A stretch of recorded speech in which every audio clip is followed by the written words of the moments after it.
Welcome on in, golf fans. It's your boy Gsluke here with our course breakdown for this week's Open Championship. We've got ourselves Royal Liverpool, a link style setup that is going to be perfect for this type of major, and going to break down everything you need to know before going in and betting outrights or playing some DFS. We'll go hole by hole. We'll talk about what differentiates this kind of setup from other ones on the PGA Tour, and then at the end, what you're here for. Our key stats, also our comp courses that I'm keeping an eye on to go out there, model, right, try and identify some of my top plays and go out there and have ourselves a week. So by the end, you'll be an expert of what to expect here at Royal Liverpool and hopefully be able to go out there and cash out on your end. Last week, we used this research en route to going out there and taking Rory as an outright. Of course, he ended up just squeaking it out past Bob McIntyre, who, by the way, just played his heart out there. And I know a few people, at least 4 or 5, that had a McIntyre outright. So feel a little bit gutted for those people. But of course, anyone that tailed the Rory outright, I feel pretty happy for in our community. This week, though, we're going to be looking at some of the stats that were important there on that back nine at Renaissance Club. It's much more of a link style setup.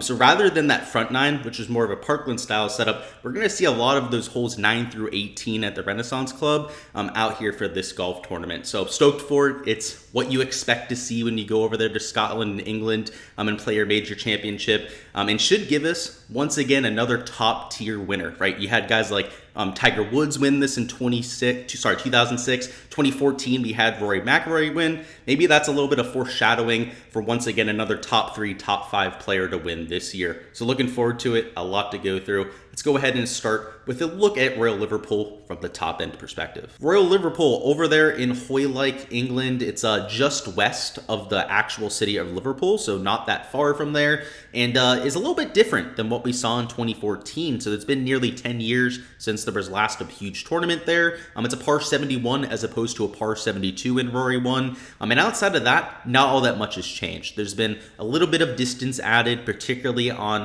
one of the back 9 par 5s where over 50 yards was added. Some of the par 3s look a little bit different. Hole number 17 is a completely new hole, which is also going to be one of the more entertaining on property. So we've got that to work with. But outside of those 2 changes, not all that much looks different, particularly there on the front 9. So we kind of know what to expect out of Royal Liverpool. A lot of it comes down to the conditions heading into the week. When Tiger Woods won in 2006, he went out there and won in drought-like conditions. The greens were extremely firm and fast, but more importantly, the fairways were fiery. In fact, he only hit 1 driver the entire week out there. Was able to hit those stinger 2 irons, 280 to 300 yards. It took apart the golf course via accuracy. In 2014, though, it was a completely different situation. Rory played that Open with much more receptive conditions, which meant that players could hit driver off the tee. They still hit a lot of 2 irons off the tee to hold and prioritize accuracy out there. But the greens were also a lot more receptive, so the scoring was easier to come by. So though the winning scores were nearly identical, 17, 18 under par, Tiger Woods getting to his score was much more impressive than Rory McIlroy getting to the score that he did, right? He played a much more difficult golf course, and that's reflected with the scoring average from either year there. So just know that this golf course can look a little bit different based on the conditions coming in. In this time around, it's looking a little bit more like the Rory McIlroy year than it is the Tiger Woods year. But I don't know if I'd go the full way to saying it's like Rory McIlroy's year. It's not going to be extremely soupy out there. It is still a links type of soil. They're going to get quite a bit of sunny days mixed in with a few little rainy days over the next 2-3 days.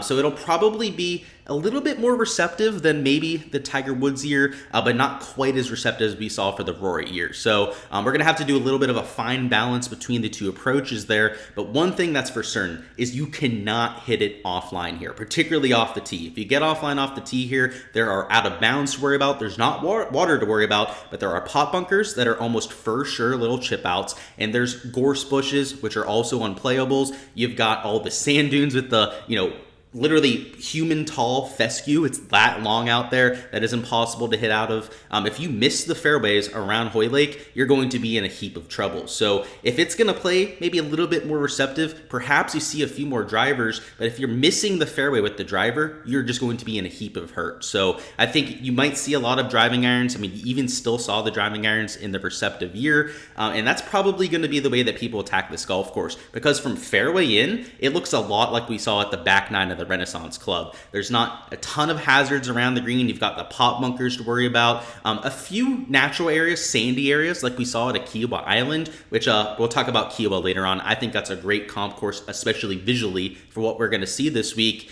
But it's a golf course that off the tee presents most of the challenges, right? You know, around the green's always difficult at a link style golf course, but the real identity of Royal Liverpool, I would say, are some of those internal OBs. It's the huge gorse bushes that you can hit into. It's those pop bunkers that are literal for certain chip outs for every single player in the field that really give this course this identity. So I think it's going to play a little bit more off the tee heavy this year than you see for most years. And if somebody can match up elite distance with elite accuracy, they might have the elite combo to go out there and torch this place. It is 7,383 yards, so nearly 7,400 yards for a par 71.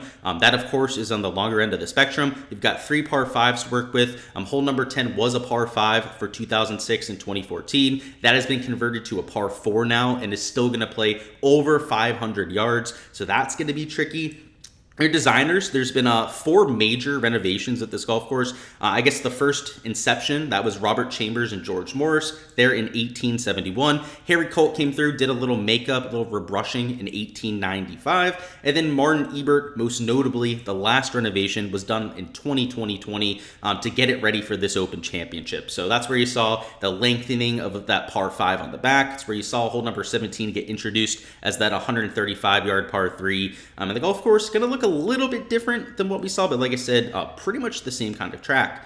Your fairways of fescue, your rough is fescue with some of that tall waist high, the human high fescue, Brian Harmon tall fescue out there in a few spots. You've got greens that are bent grass with Poa Anua with a fescue base. So I think it's a little bit of overseeding going on. We don't have a ton of data, no GCSA report coming out this week or anything along those lines, but based on the information that we have available, they are bent grass with Poa with some sort of fescue base. So I'm assuming that's an overseed situation, but that's the data we'll have to work with. Like I said, we've got 3 par 5s, we've got 4 par 3s, and we've got 11 par 4s. The one major change that you'll have to keep an eye on, some scorecards might still have hole number 10 as that par 5. It is a par 4 now at just over 500 yards. So that's the one major change. Outside of that, hole number 17 should be reflected as the new par 3 there at 136 yards, and you should be good to go from that end. Now let's take this place hole by hole, and ironically, kind of just like the Renaissance Club, the front 9 of Hoylake is a little bit less linksy than the back 9, but not nearly the kind of contrast that you had last week. There's no trees to worry about. It's just more that this part of land, right, where you have holes 1 through 9, are maybe a little bit flatter than the back 9. That definitely has a lot more undulation to it. But hole number 1, dogleg from right to left, you've got these fairway bunkers that are really well placed that are going to take any tee shot that's offline and gobble them up. The rough out here is that fescue. There's some of that tall fescue to the left. To the right, it's a little bit more tame. So the miss is to bomb it over the fairway bunkers to the right and leave yourself a pretty decent angle into the green. If you try and be a little bit more aggressive down the left and perhaps cut off some of the dog leg, well, that's where you get into some of the humpy areas, right, where you have some of that taller fescue, and you could be making a bogey or double. Hole 2 is 453, runs the opposite direction. It has a little bit of left to right movement, but not as much of a dogleg as hole 1. But once again, really well placed bunkers. So this is where you start to see accuracy off the tee playing a huge advantage, and why a lot of people in holes 1 and 2 are going to choose to lay back, right? You've got these drives at 300 yards. It was the same thing on hole number 1, but I think a lot of players are going to choose to hit a driving iron back here, where you're not playing with those bunkers. You have a pretty decent landing area, right? Particularly if you were to pull that long driving iron, you get a little bit more room over here to the left, and leave yourself 160, 170 yards in, right? Which isn't a snack, right? It's not an easy type of shot, right? It's not a wedge, but it's still doable, right? I would much rather have that shot for sure than maybe a wedge up here with a possible chip out like half the time. That just seems like an absolute nightmare. Hole 3 is 425. This is one of the holes with the internal OB. So you see this little square to the right. Anything that misses on this side, right over here with the cursor, is going to be OB. So not only do you have to play off the tee, you're also going to have to play with it on your approach shot, which means that a lot of people are going to miss over here to the left. And something you'll notice here too is that there's no rough around the green, right? If you go super long here, there's some fescue over the green, but there's almost always chipping areas. It's almost always shaved off around the green, around Royal Liverpool, which is very typical of a link style golf course, so that people are having shots feeding sometimes 15, 20, 25 yards off the green. It makes around the green extremely difficult. There are a lot of undulations that you have to deal with, but it also lets you use your creativity. So another thing we'll talk about when we get to the key stats, but a lot of times at major championships, especially like a US Open, PGA Championship, you'll get that long rough around the green, which will actually keep shots closer to the surface and make around the green shots easier. Well, this week it's going to be much different, right? Shots are going to feed away. You're going to have a lot of slopes to work with. You're going to have to use the bounce of your golf club to get up and down, which is bad news for Victor Hovland. In terms of strategy here, if I was playing this hole, I'd play it to the corner, right? I would just take away the OB pretty much under any means necessary. I guess if I was feeling really good off the tee, I might try and miss it like out there. Right, it's what, 300 yards to that point. That'd probably be a 3-wood for a lot of players. You end up in this tall fescue to the left. I guess it isn't the end of the world. And then you probably play to like the left center of the green, right? You take that out of bounds over there. You can be aggressive. You can try to make a birdie here, but I think it's not worth it, at least in my opinion. Hole 4, you might see people try and drive the screen, particularly if it's a very low wind day or perhaps playing downwind. It does have a lot of pop bunkers, which can grab your shots. If you miss in one of these ones to the left, it's an extremely difficult shot to get close. And then these around the green shots around the green, right? If you're there in your drive, it's fine. But if you miss your wedge shot in there, you're probably looking at a bogey. Hole 5 is 521. This is a par 5. This is one of the shorter holes that people might even hit an iron off the tee on. It's going to play longer than this 521 yardage for the championship, so keep in mind that they are using a little bit of a further back tee. But the tee shot's not easy too, right? It has that dogleg action to it from right to left. It demands a draw, but if you overdraw it, you've got this gorse bush to worry about, all these little bushes.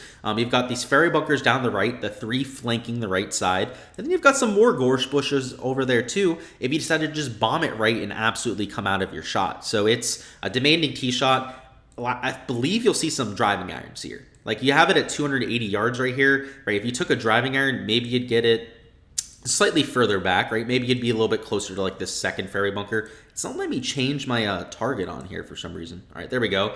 That would be like 260 yards at that point. Maybe you hit another one, right? 200 yards right in front of the green. Maybe you try and go for the surface. They could probably get it there right from 250 yards. It'll be an interesting hole. I don't think it's as easy as it looks on paper. Hole 6 is 200. It's a slightly uphill tee shot, which makes it a little bit more tricky. And once again, everything rolls off the surface here, right? Everything's going to feed either into a bunker or down to a tough little chipping area. Hole 7 is 479, so a longer par 4. You also have this fairway that tapers off. So the further down you hit it, the less and less fairway you have to work with. I believe this area up here where you can see it looks a little bit cloudy. I think that's going to be rough this year. I believe hole number 7 has a fairway that ends abruptly at pretty much that point right there. So yeah, it's a tricky little tee shot, tricky little approach shot. Hole 8, 434. It's very straightforward. You know, it's not doglegging in either direction. This is OB to the left, so if you were a little bit more aggressive hit driver, I suppose you could get it over there. But yeah, most people are going to lay up and leave themselves a wedge in. It's not going to come and play for most people, I would imagine. Hole 9 is 216, par 3, back to the center of the green, is where most people are going to hit this one. It's another green that falls off in every direction. So if you hit the surface, it's usually a birdie look, usually an easy par. If you miss the green, you're having a hard time making bogeys sometimes. Hole 10, so this is the converted hole. So this will be a par 4 this time around. They're likely going to use an up tee box here. In fact, they might even use the tee box on the other side of this cart path. It wouldn't surprise me. So let's go ahead and just put it up there. If they do so, it'll be like 450 yards. So it'll play significantly shorter. Your tee shot, right, you're looking at hitting it up closer that way. But the fairway pretty much becomes non-existent, right? Actually, this marker right here is in the rough based on the overhead look here. I'd imagine that they probably open up a little bit more of this corner as fairway because they'd be moving up the tee boxes. And I thought I saw 480 as the yardage online. So maybe, I did that incorrectly. Either way, they might use this marker down here as the tee box rather than the one across the little cart path. But either way, it's going to be a tricky hole, right? It's long, it's straight. You've got OB down the left that could cause you some trouble. You've got tall fescue and mounds on the right side. And this back nine, because it's closer to the river that we've got over here, you're going to see much more link style setup, right? It's going to be more exposed. It's going to be much more hilly on this side and much more what you'd expect to see in Scotland. Hole 11 is 390, so a shorter par 4, but really tricky. Overhead view does not do it justice. This rough to the right is some of the deepest on the entire property. Same thing on the left side. It's an absolute jungle out there. And these hills that don't look like much from this overhead view completely obstruct your view to the green. You have tons of hills and dunes around the green that can cause you problems. And everything runs off of this green too. So there's little chipping hollows that can cause you problems, little bunkers down here too. And it's believe it or not, for a short little hole, gonna see a lot of bogeys there. Hole 12, 446, dogleg from right to left. Once again, tricky tee shot with these pop bunkers there. If you try and get a little bit more aggressive about it, you can try and cut it down there to the left side, but you bring in all that deep rough to the left. Hole 13 is 192. This is just a regular good old par 3. I would say it favors a right-handed shot because of its shape. Right? A dispersion pattern for a right-handed player pretty much fits this green to a tee. So I'd imagine that a lot of players just aim at the center, try and hit it, move on.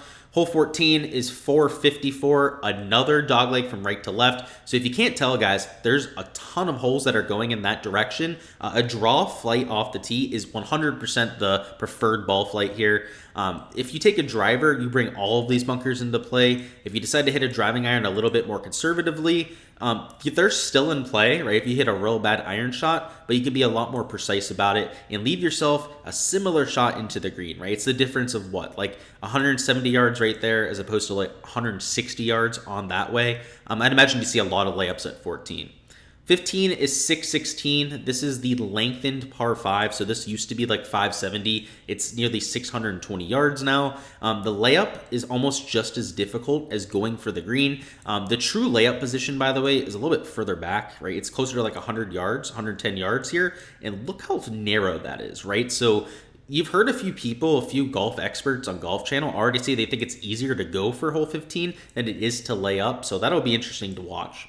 16, 457. This is a pretty standard hole. You do have the out of bounds way to the right, but that should be out of play, right? At least you'd hope that people aren't going to hit it like 60 yards offline. So yeah, tough fairway to hit for sure, but pretty straightforward hole. 17 is the brand new par 3 I was telling you about. I think it used to play from like over there on yonder over to this green, but now they've moved it over from this angle. And this bunker over the green is absolute death. It's like 10 yards down over there. This green is elevated like 5 to 10 yards. You can't really see that from this overhead view, but if you miss this green, which is real easy to do because of the undulations on it, you're absolutely screwed. You're making a bogey almost every time. Finally, you have the finishing par 5. You have the out of bounds the entire way up this hole, like you had for a few holes to this point. So that burn there, it's out of bounds to the right. You're going to see a lot of people completely bail out to the left, perhaps hit it in these bunkers. On your second shot, if you're in the rough, you might have to hit it over the OB to get it back in the fairway, which of course is going to be a little bit shoddy, especially out of some of that tall fescue. And pretty much the whole way up the hole, you have to worry about the OB. So it's a fun little par 5. You'll see birdies there, of course, maybe even an eagle if you hit a really good tee shot, but you're also going to see doubles, triples, or even quads there at hole number 18. So it's a fun golf course. Like I said, off the tee heavy, especially if you can hit that draw off the tee. I think you're going to be at a pretty good spot. Now that we've seen the golf course, kind of have a feeling for what we're working with, let's go through our key stats of the week that I'm using to identify my top plays. And number 1, you've got shots gained off the tee at what I call a short golf course, which this isn't a short track, right? It's nearly 7,400 yards, but a par 71. I want players that are used to laying up off the tee, right? That maybe at a shorter golf course, kind of like a Harbor Town Golf Links, RSM Classic Seaside course, what you have there at Sea Island. At those kind of golf courses, you can hit driver off the tee, but if you're going to, you better be accurate, right? Over there at Sea Island, you've got all the same kind of, sand dunes going on with that long, lush, natural grass. It's sawgrass over there as opposed to the fescue, but the same kind of effect. And a few other golf courses, Harbor Town, for example, you have all the trees that pinch the fairway down the further you hit it down off the tee. If you're real accurate, you can set up wedge into almost every single hole at those golf courses. But most players, right, particularly the guys that are like average accuracy or a little bit less accurate, are going to hit driving irons off the tee, maybe 3-wood off the tee at a lot of those kind of golf courses. Because of the links type of soil, you're going to see a lot of driving irons this week as opposed to 3-woods off the tee. I want players that excel at those kind of golf courses, right? Because not everyone can get it done there, right? There's going to be a lot of players, even elite tier off the tee players, that at those kind of golf courses are neutralized, right? Whereas there are some players that maybe aren't so good off the tee that at those kind of golf courses really excel, right? Maybe it's because they're hyper accurate, right? Or maybe it's because they're super strategic off the tee. They just prioritize hitting the fairway out there and getting it done that way. Couple of reasons why this is important here. When Tiger Woods won, when it was firm and fast, he was #1 in the field in driving accuracy. That was the complete reason that he dominated. The second time around with Rory McIlroy, right? He'd go, oh, well, it's softer, right? Obviously, he hit more drivers. He did, right? He didn't just hit one driver the entire week. I'd say it was like a 50-50 split between driver and long iron. And he was top 20 in the field in driving accuracy, which for Rory McIlroy to be top 20 in any field in driving accuracy is usually asking a whole lot, right? You don't see that happening very often for him. So I want players that can get it done at that kind of test. And I think if you just look at shots gained off the tee or even just like driving accuracy percentage, I don't think you're going to be looking at the right kind of data. I think you have to look at these short positional kind of golf courses, even though this isn't really that short positional kind of golf course, to get that idea, right? Where the distance comes in, and this is where we have here at number 2, is shots gained approach with long irons, right? Because players are laying up, right? That's just why we do the hole by hole analysis on here. You're going to have a lot more long irons. If you decide to take that driving iron off the tee, you're going to have maybe a 6-7 iron in as opposed to someone like an 8 or a 9 iron in. That is going to have a huge impact on pretty much every single hole. So I'm looking at shots gained approach. It is always the most predictive, the most consistent stat from week to week on tour. But this week, especially at a major championship type of setup where you're going to be penalized for misses both off the tee and into greens, that ball striking is of the utmost importance. So not a surprise to see both of those stats there at number 1 and 2. But this week, a little bit of a different flavor, right? We're looking for more of that precision off the tee and then into greens, guys that can still hit those long irons because I mean, just let's be honest about it, right? There might be like 4 or 5 guys the entire week that get away with hitting a bunch of drivers around this place, and I don't want to be looking for those small, 0.1 percentile kind of performances. The guys that go out there and get it done this week, for the majority, right, are going to be taking this layup approach off the tee and long iron approach into the greens. Lastly, we've got shots gained putting on slow greens. We don't have a lot of fescue stats we can look at, right? We can look at putting, I guess, at the Renaissance Club. We can take a look at a few of the golf courses over here for the Open Championship that have these fescue greens. But this week, they're a bent POA surface, right? So they're not even that true fescue. So I don't know how valuable that data would be. More importantly, we got to look at slow greens. Anytime we're over here in Scotland, England, any of these tracks that you get high winds, you've got to consider that in your modeling, right? They've got to keep them slower to account for that. And with all the undulation, just that link style setup in general, where you want to have me playing it on the ground, that sort of thing, you're going to have really, really slow greens. So looking at that, also looking at shots gained at Open Championships, shots gained at comp courses, which we'll get into here in just a few minutes. Around the green, always important at these kind of golf courses. But like I was saying when we were going hole by hole, it has to be off of the fairway, right? There's not many greens. There's maybe 3-4 on the entire golf course where you can even possibly hit it into the rough around the green. And usually that's because you're hitting it way over the green, which players aren't going to do very often. So you're going to see a lot of just chipping hollows, a lot of sand shots around the green here. So for somebody like a Morikawa, maybe a Victor Hovland, that's known for being really good around the green out of rough, this is not going to be a good week for them, right? So trying to find sand specialists, and I would say if you can find around the green stats off of the fairway as opposed to going out of the rough, you're going to be at a huge advantage for this golf tournament. All right, and now for some comp courses. At number 1, probably a surprise, right? Kiawah Island, the Ocean Course, the home of the 2021 PGA Championship. I was at that event. I've seen so many overhead views of this golf course, and they look nearly identical. I mean, all of the little sand dunes that you've got, even the natural areas. This golf course even has a bunch of waste bunkers in play, which was one of the real key characteristics that we had there at Kiawah Island. And though it's not a super long golf course this week, right? Because of the amount of layups off the tee, your iron shot profile is eerily similar to what you got there at Kiawah Island. Now at Kiawah, it was because it was like 7,800 yards. That's why you had long iron into every single hole. This week, it's because you're going to have so many layups off the tee. So I think it's a great comp. I don't think many people are going to look at it. The wind is a massive, massive factor at Kiawah. In fact, that was the main defense of that golf course. This week, with little to nothing to stop the wind, you had that same effect at Kiawah Island. I think you could see that same kind of thing, right? Where the wind dies down a little bit, like you saw for a day or two at Kiawah. You might see guys shoot like 4 or 5 under par. And then when that wind kicks up, like you saw for days 1 and 4 at Kiawah Island, the scores were way over par. I mean, if you shot even par, you were gaining like 3 strokes to the field. So it's a same, kind of weather effect. You've got it's the same kind of visual effects too, the same kind of long irons in play. And I know it's a Pete Dye design. It's in America, right? It's not a true link style setup, but that was Pete Dye's attempt at going out there and making a link style golf course, right? And I haven't heard anyone to this point even mention Kiawah Island as a comp. So perhaps Phil Mickelson, right? Maybe he can get it done here, right? Got it done there at the PGA Championship, but it really helps guys like a Brooks Koepka that had a good week out there. Louis Oosthuizen was a player that had success out there at that kind of golf course. So that kind of build, perhaps looking at that leaderboard, might be able to help you out a little bit this week. Number 2, we've got the Open Championship Rota. So this would be all the different golf courses that they play the Open Championship at. The only real course that I'm excluding from that is going to be St. Andrews. St. Andrews, not really a true links, I would say, right? It's a lot more open off the tee. The greens are a lot larger. It's a much different test than what you get at a lot of these other link style golf courses. So perhaps maybe calling it not a true links is a little bit harsh, but I just don't know if it's as comparable to what we're going to see this week, right? Which is, I would say, maybe a little bit more online with what you think of when you look at a link style golf course. So I think looking at some of those other tracks are important, but we don't have massive samples, right? We don't have a lot of data to work with from those golf courses. So that's why it's there at number 2.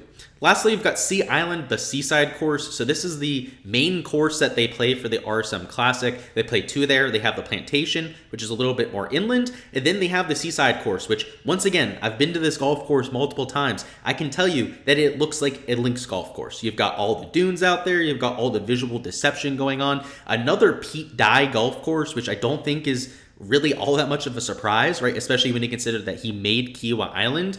And you've got that long natural grass to hit out of. You've got the windswept landscape that is wide open to the elements once again. And when the wind kicks up at the RSM Classic, the scores rise over par. And when there's no wind out there, the place is extremely gettable. It reminds me of Royal Liverpool. Off the tee, the more accurate you are, the more that you can go ahead and force it down fairways. It's the same kind of thing this week. And although, right, it's a much easier golf course in Kiawah, a much easier golf course than what you're going to get this week at Royal Liverpool, I do think that it's good to look at because we have so much data from it, right? Kiawah Island, right, was just kind of like a one-off major championship that we can look at, right? The last time they played there was like 15 years before that. I think actually even longer than that. Right? Open championships, right? It's a major championship. We play at different courses, not really consistent data. We get data from the RSM Classic on these PGA Tour players every single year. And a lot of the guys that are like value plays, right, we can use this course as their comp, right? They haven't played Kiawah, but they haven't played the Open Championship. A lot of those scrub PGA Tour players